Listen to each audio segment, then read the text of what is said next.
Nama aku Zaidan dan hari ni di TechNav kita dapat The iQOO 15 yang bakal dilancarkan dalam beberapa hari je lagi pada waktu rakaman ni, tapi pada waktu video ni dikeluar korang akan nampak dah harga dia. So kita tak tahu harga, kita just buat blind test dan a bit of a short review untuk payung korang.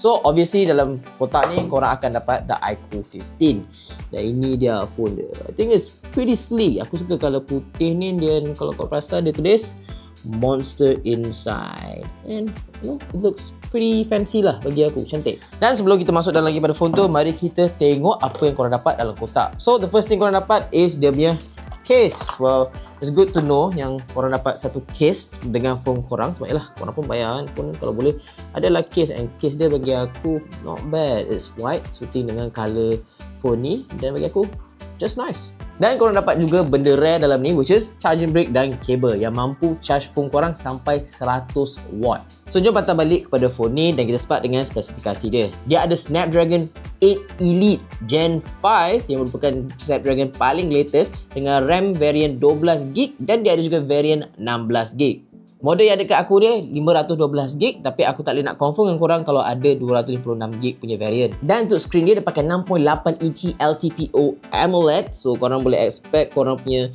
tontonan di phone ni, ataupun lebih penting gaming dekat phone ni sangat best. So untuk gaming kita dah cuba dah beberapa game, termasuk game PUBG, Mobile Legends, dan untuk game berat sikit kita cuba Wuthering Waves. Dan untuk ketiga-tiga game ni tak ada masalah korang nak run. Tak kisahlah daripada game yang ringan seperti Mobile Legends dan PUBG, ataupun game yang lebih intensif iaitu game Wuthering Wave. Bagi aku, phone ni handle gaming dengan sangat bagus. Miza, dah main tu panas tak handphonenya?